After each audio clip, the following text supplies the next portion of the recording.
Some defended their fathers, others disowned them. But all of them, every child of the SS, grew up under a shadow they didn't choose. Their fathers were architects of death, loyal servants of Hitler's vision. And when the Reich collapsed, these children were left to carry the names Himmler, Mangala, Guring. Some were hunted, some were interrogated. Some were just children trying to survive a past they didn't create. But history doesn't forget. What happens when your father was part of the machinery of genocide? What happens when the world blames you for what he did? This is the story of the children left behind when the Nazi Empire fell, and the haunting legacy that followed them for the rest of their lives. Nicholas Frank, the son who rejected the Reich. He was just a toddler when Allied troops rolled across Europe, but the walls he grew up behind weren't made of fear. They were marble, Polish marble. Nicholas Frank was born on March 9, 1939, into privilege built on blood. His father, Hans Frank, had been appointed Governor General of occupied Poland just months after Nicholas was born. That made the Frank family rulers of a vast area stretching across Nazi-controlled territory, and their palace in Krakow was taken from its original Jewish owners. Nicholas spent his early years crawling on rugs looted from murdered families, learning to walk on tiled floors paid for in suffering. His mother, Brigitte Frank, was just as devoted to Hitler as her husband. She loved the clothes, the parties, the power. She believed deeply in the Nazi cause and never apologized for her family's role in it. Even after the war, even after Hans Frank was executed at Nuremberg in 1946, she referred to him as a great man. She clung to the idea that they had done what was right, and her loyalty never wavered. Most of Nicholas's siblings followed her lead. There were 5 Frank children in total, and over time, most disappeared from the public eye. Some changed names, some married quietly, but they rarely spoke about their father. And they certainly didn't confront what he had done. Nicholas did the opposite. As he got older, he couldn't shake the horror of what his father had been, what he had commanded. Hans Frank signed off on mass executions. He enforced forced labor. He was directly involved in the deportation and murder of millions of Jews. Nicholas called him a murderer, not just in private but in print. In 1987, he released a book titled Der Vater, Eine Abrechnung, My Father, a Murderer, a searing personal indictment of his own bloodline. It shocked Germany. Some praised it as brave, others hated it. Nicholas didn't care. He said it was a moral duty. He followed up with more books and spent the next decade speaking in schools, attending Holocaust memorial events, and debating deniers and neo-Nazis head-on. He married once, but later divorced. He chose not to have children. He said the Frank bloodline should end with him. Today, he lives modestly in Hamburg. He's not wealthy. He's not famous.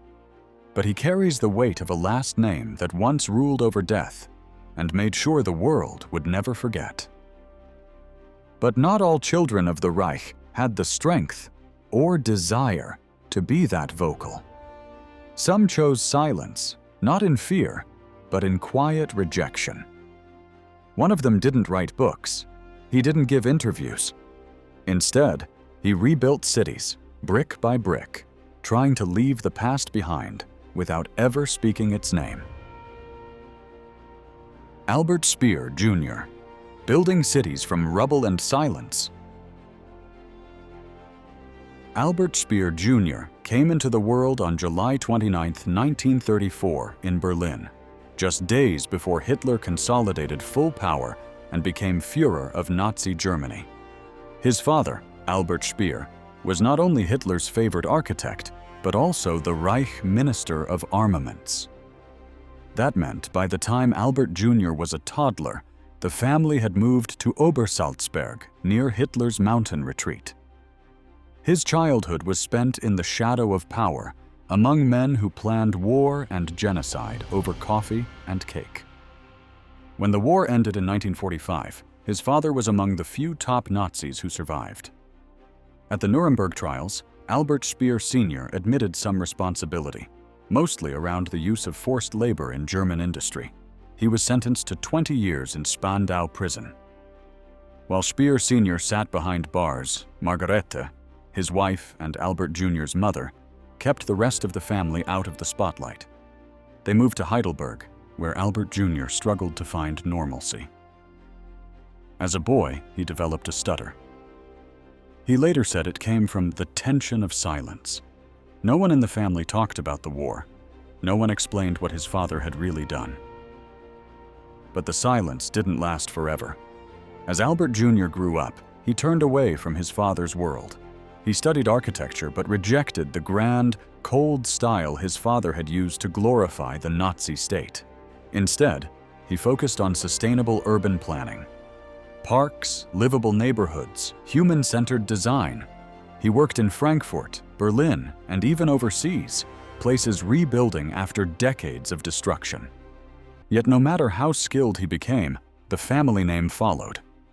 Some clients didn't know who he was. Others knew and didn't care. But he always tried to keep it quiet. On project lists, he signed simply, Albert Speer. No junior, no mention of history. He gave very few interviews. When asked, he made it clear that he was not trying to fix his father's reputation. "I worked to clean the name," he once said. "Not redeem it, just separate from it." He had 2 children of his own, but they never appeared in public. They kept to themselves, away from reporters, away from the echo of their grandfather's trial. When Albert Speer Jr. died in 2017, at age 83, his funeral was private. No cameras, no headlines, just a quiet end for a man who spent a lifetime trying to build something better than what he was born into. But not every child turned away. Some clung to the ruins like sacred ground. They didn't just defend their fathers, they defended the Reich itself. And some, like the son of Rudolf Hess, spent their lives trying to bring it back. Wolf Hess, the son who fought for his father's ghost.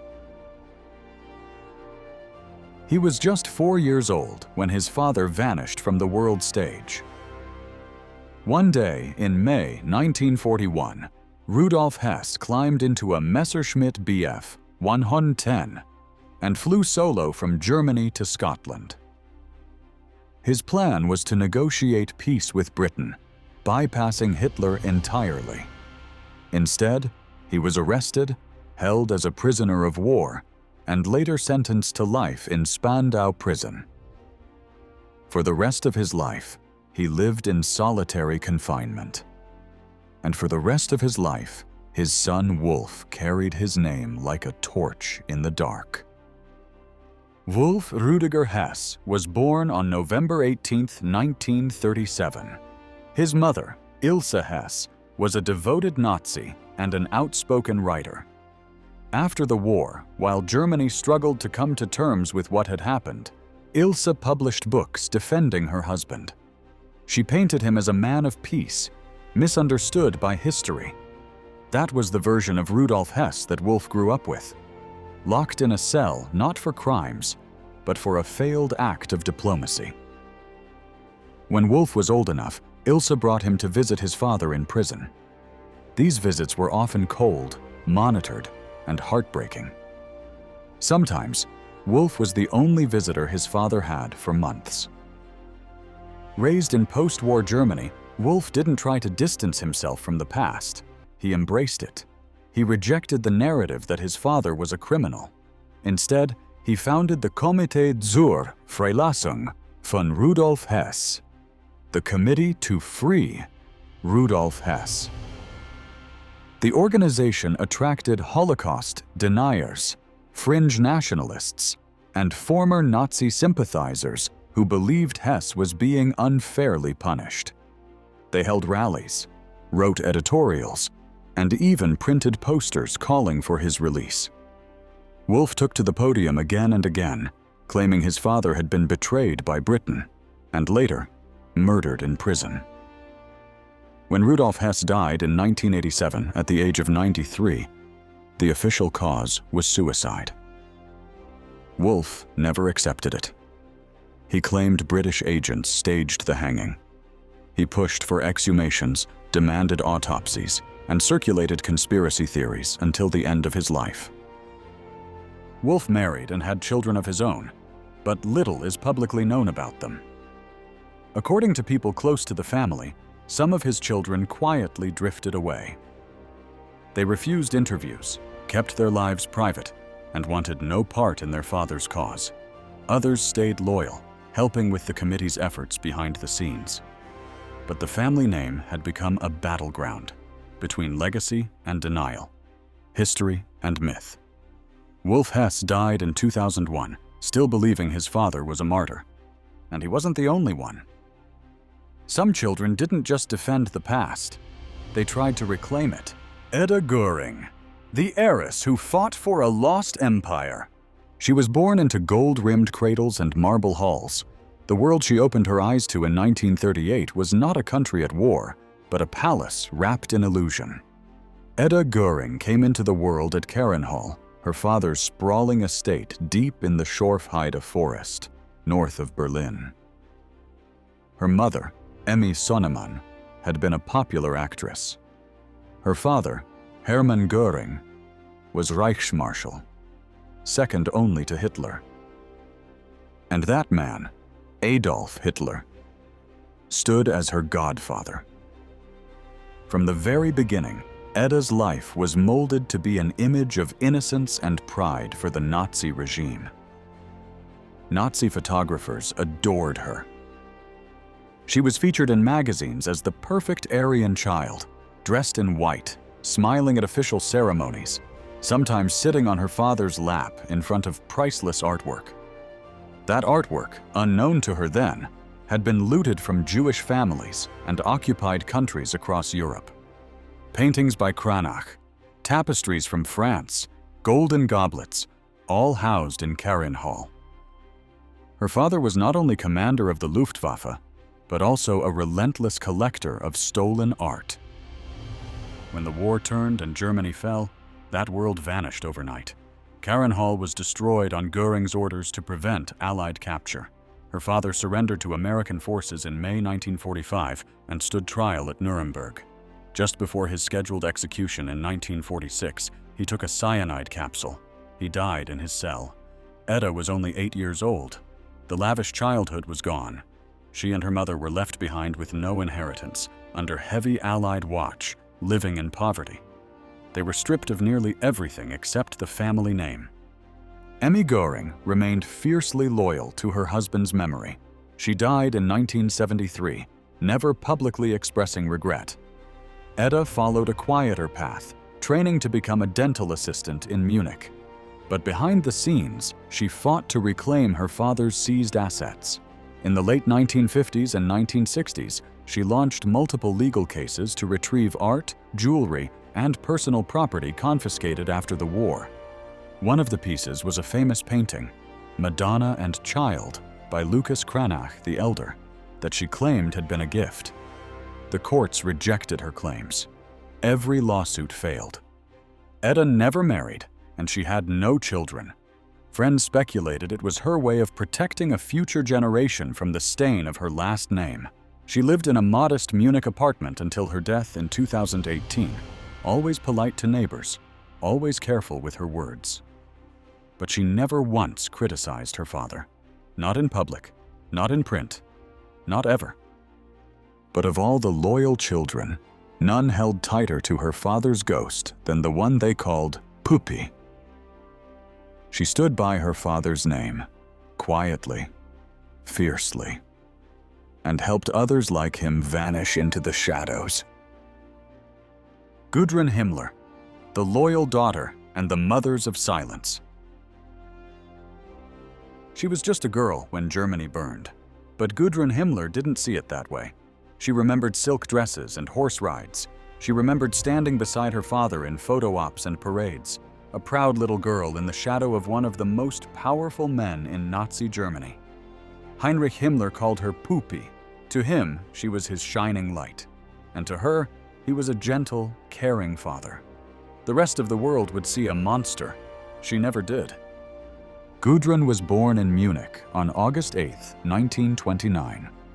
Her mother, Margareta Boden, was a trained nurse, calm, proper, and fiercely loyal to the Nazi cause. Margareta wasn't a public figure, but she believed in the mission. She managed a Red Cross hospital, exchanged formal letters with her husband, and raised their daughter in quiet nationalism. At home, the war was never far away, but its horrors were kept out of sight. Gudrun grew up surrounded by servants and SS men, attending elite Nazi schools, visiting her father's Berlin office regularly. She saw him as a hero, not the man building death camps and running the Gestapo. The war changed everything.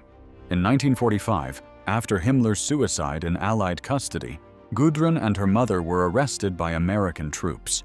They were moved across Europe like chess pieces, from Bolzano in Italy to France to multiple camps in Germany. For nearly 2 years, the two were interrogated, studied, watched. In one session at Nuremberg, Gudrun was asked to describe her father's private life. Her mother wept. Gudrun didn't. She held her posture, kept her voice steady, and insisted her father never would have done what they said he did. After their release in late 1946, the two women vanished into the countryside. They settled in northern Germany, under close watch at first, then slowly faded from public view. But Gudrun didn't walk away from her past. In the 1950s, she quietly joined Stille Hilfe, a secretive aid group for former SS officers and their families. She worked behind the scenes, helping war criminals escape capture, find lawyers, and receive donations from sympathizers. Klaus Barbie, the Butcher of Lyon, was one of them. Gudrun never married. She had no children. Friends said she wanted a quiet life. Others whispered she was afraid of passing on her father's name. Until her death in 2018, she remained loyal. She denied the gas chambers, called her father a victim, and never apologized. But loyalty wasn't the only burden. Some carried something quieter, shame wrapped in silence. Mangala, the lawyer with a burdened name. He grew up hearing that his father was a doctor who disappeared after the war. That was the story Rolf Mengele was told as a child. Born in March 1944, just over a year before Germany's surrender, Rolf entered the world as the son of Ysef Mangala, the SS physician known to history as the Angel of Death. But to Rolf's mother, Irene Schönbein, and the quiet town of Günzburg in Bavaria, that part of his father's life was erased. His parents had separated not long after the war ended. Ysef fled Europe. Irene stayed behind and raised Rolf alone. In Günzburg, the Mengele name still held weight. The family ran a successful agricultural machinery business, and Ysef's relatives remained well respected. Locals rarely questioned what had happened during the war. Some didn't know. Others didn't ask. In the post-war hush, silence was safer than truth. But children talk, and by the time Rolf entered secondary school in the 1950s, he started hearing pieces of a darker story from classmates, whispers that his father hadn't vanished as a war hero, but as a wanted man, that his disappearance wasn't tragedy, it was escape. He was devastated. Rolf later said he felt physically sick. That realization brought on depression, a deep anxiety that followed him into adulthood. The more he read, the more he uncovered the full horror. His father, Ysef Mangala, had not only worked at Auschwitz, he had been central to its cruelty. He stood on the ramp as transports arrived, calmly dividing prisoners with a gesture.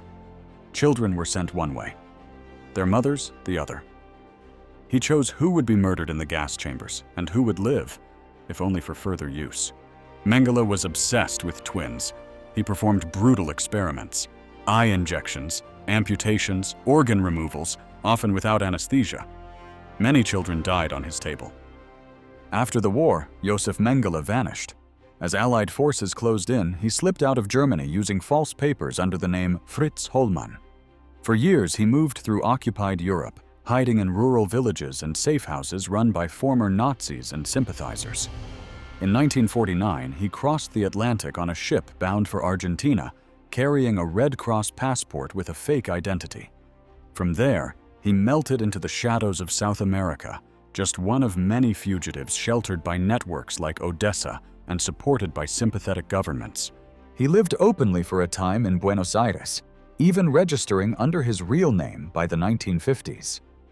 But once Nazi hunters began circling, especially after Adolf Eichmann was captured, Mangala fled again. In the 1960s and 70s, letters began to arrive, handwritten notes signed under false names writing from Paraguay or Brazil. Rolf responded with caution. The tone of his letters was restrained, sometimes cold. But curiosity won out. In 1977, Rolf traveled to Sao Paulo, Brazil, and sat face-to-face with the man who had haunted his life. He was 33 years old. Mangala was nearing 70. Rolf later described the meeting as hollow, a dead-eyed encounter. His father never expressed guilt. He justified what he had done. And Rolf, though deeply shaken, never turned him in. He later said he didn't believe it was his role to bring his father to justice. After that visit, Rolf Mangala quietly began to withdraw from public life. He stopped responding to letters and inquiries, and over time he stopped using his father's last name in any professional setting. While no official record confirms the exact name he legally adopted, multiple German reports from the late 90s suggest that he used his mother's maiden name, Rolf Schönbein, or a variant of it in his legal career. He became a corporate lawyer, reportedly working with mid-sized firms in southern Germany. Colleagues rarely knew who he was. He avoided public appearances, kept no photographs in his office, and declined every interview after a single feature in Bunte magazine in 1985. He married in the 1970s and had at least one child, though their names and locations have never been made public. Family friends described his wife as protective and fiercely private.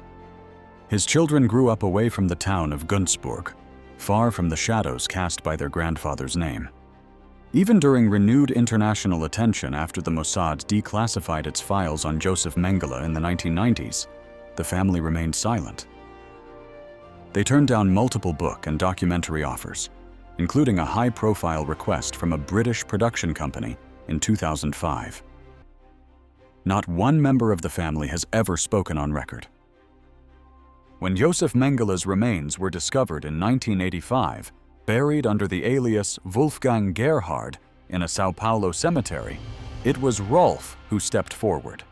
He provided dental records and blood samples to West German authorities, cooperating quietly and without publicity. His assistants helped confirm the identity through DNA tests in 1992. That cooperation was done entirely behind closed doors. Today, the Mangala name still lingers in Günzburg, not in politics or courts, but in the family business. The Mangala Agrartechnik Company, though changed in structure and ownership over the years, remained active long after the war. For decades, it continued to operate under the same last name. While Ysef Mangala disappeared into South America, the family stayed in place, and the brand lived on. The logo, the factory, and the machines stood in strange contrast to the history that Rolf was left to carry. While Rolf chose silence and distance, others searched for peace in a different way, through faith, hoping that devotion might wash away the weight of their name. Martin Borman Jr., the priest who couldn't escape the past. He grew up in a world where power lived next door, and Adolf Hitler was just Uncle Adolf. Martin Bormann Jr. was born in April 1930, the oldest son of Martin Bormann and Gerda Buch. His father was Hitler's private secretary and one of the most powerful men in Nazi Germany. His mother was just as committed to the ideology.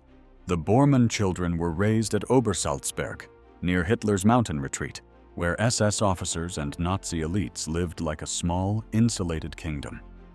It was a strange and privileged world, untouched by the bombs or the camps. But the fall of the Reich came fast.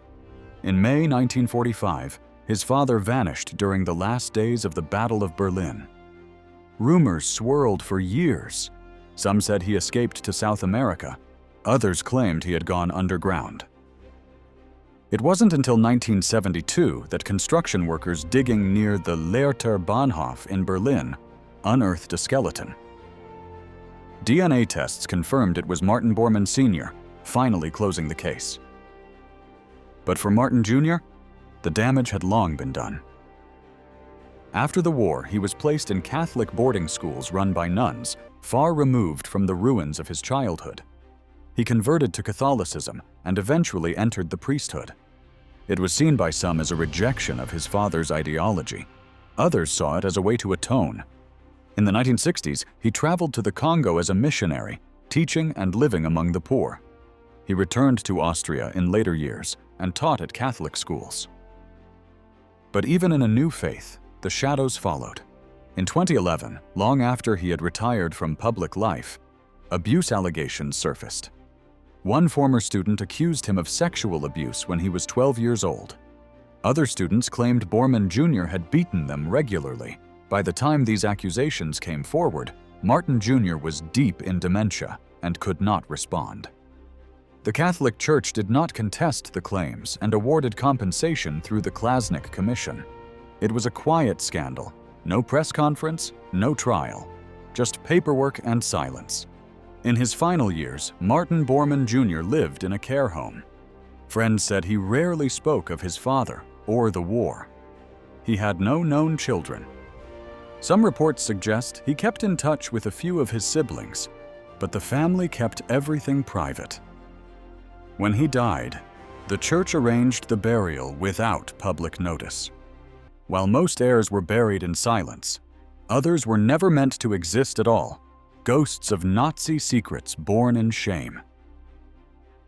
Katarina Gerbles, the secret daughter who survived. Katarina Gerbles wasn't supposed to exist, not officially at least. Her father, Joseph Goebbels, stood as Hitler's closest propagandist, and her mother, Lida Barova, was a rising film star from Czechoslovakia whose beauty caught the Reich's attention. Their affair caused turmoil inside the Nazi elite. It wasn't just gossip, it was political risk. When Hitler found out, he was furious. He saw the relationship as a threat to Goebbels' loyalty. In 1938, under Hitler's direct pressure, Goebbels ended the affair. Barova was expelled from Germany shortly after. She returned home in disgrace, carrying with her the child of one of the most infamous men in Nazi history. Katarina was born into silence. There was no birth announcement, no acknowledgement from the Goebbels family.